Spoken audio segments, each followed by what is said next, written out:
Pepper says, are you ready to declutter another section of this hoarded basement? I know I am. It is that time of the week again. It is time to declutter another section of this hoarded basement.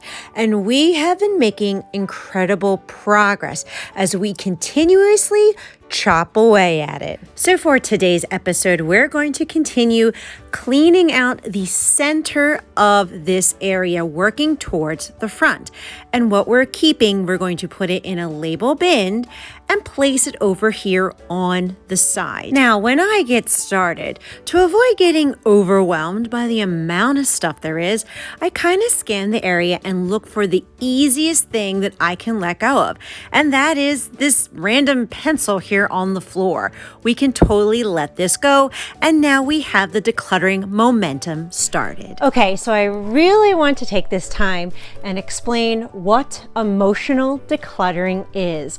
This is something that I have done internally, subconsciously, since I started decluttering years ago.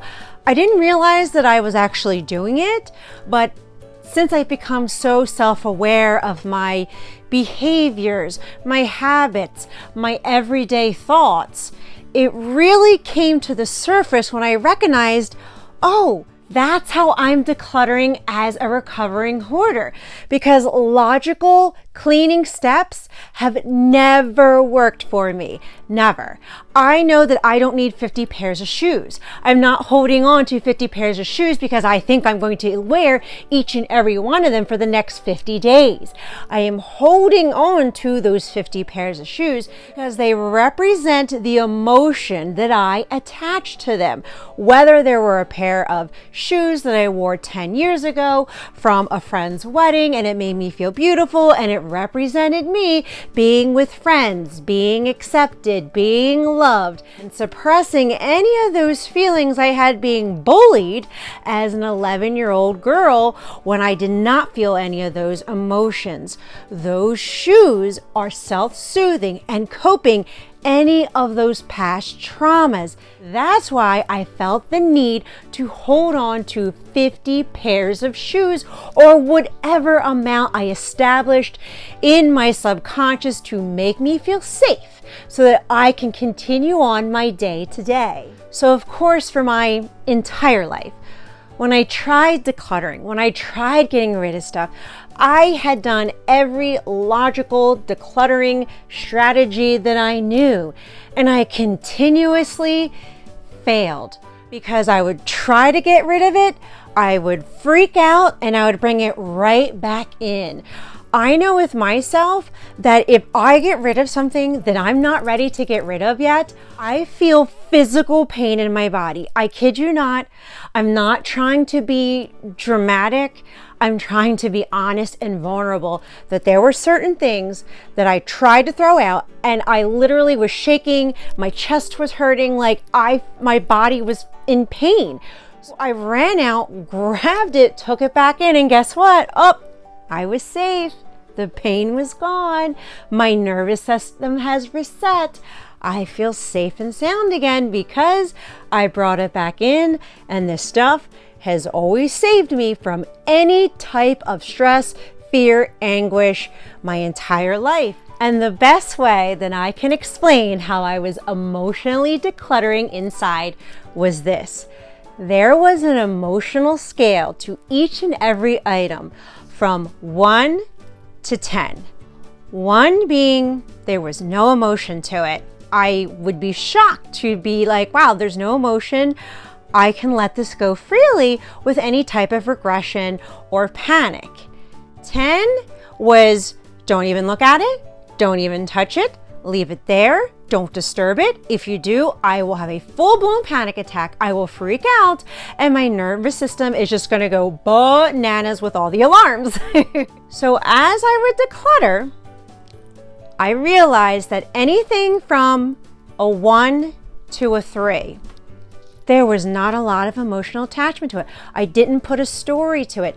I did not subconsciously feel the need that I had to hold on to it, and I could successfully let that go. That's why when I start every single declutter, I look for the easiest thing to let go of because it boosts my confidence and it reminds me that I am capable of decluttering. Now, if we move along the scale, anything from an 8 to a 10, where there are so many stories and emotions attached to it, I don't throw it away.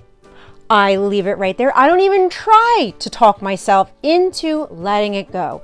What we do is we find a bin, we put it in a like category, we label the bin so that we can find it. It's safe, it's secure, because I still have to do more emotional work, whether it's with a friend, therapy, journaling, whatever you have to do to process those emotions and release it.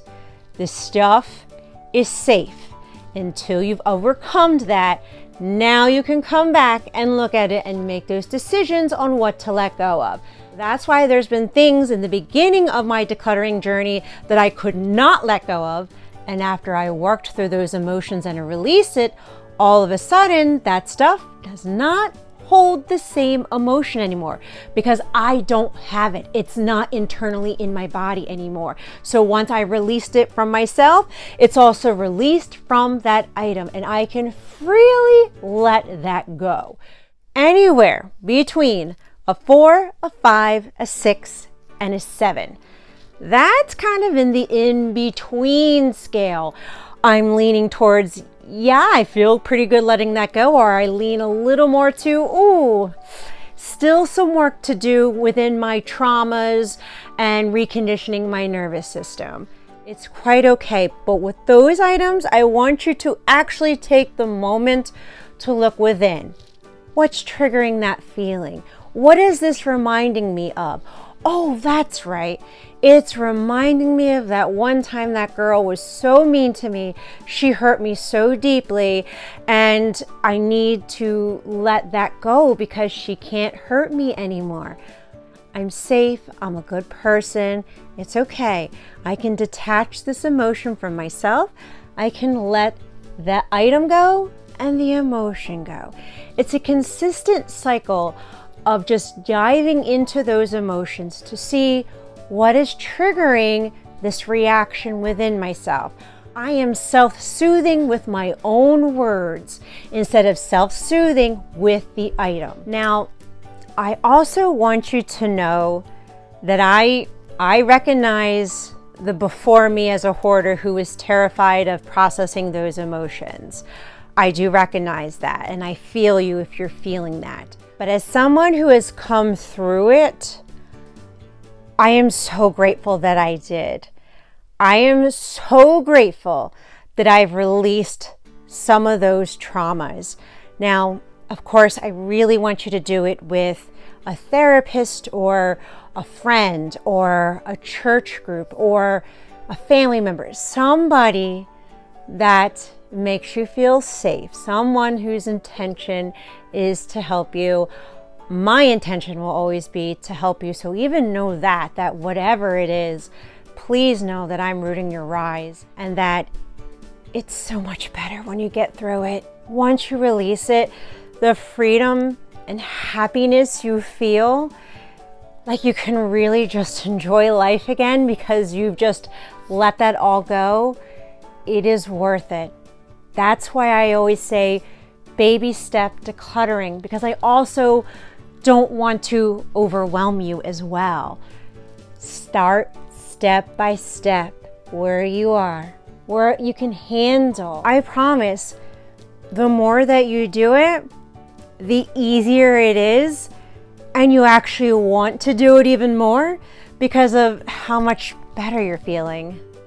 Now, anyone can use the emotional decluttering method. You don't have to be on the hoarding spectrum to do so because everyone feels some sort of emotion towards the items that are in their home. This is just another decluttering tactic that we can all use. It's another tool to add to the old decluttering toolbox, because as you add different decluttering methods that help you, you're going to see bigger and bigger tossy piles like today. This is all the stuff that we're getting rid of. And of course, I'm going to recycle it as best as we can.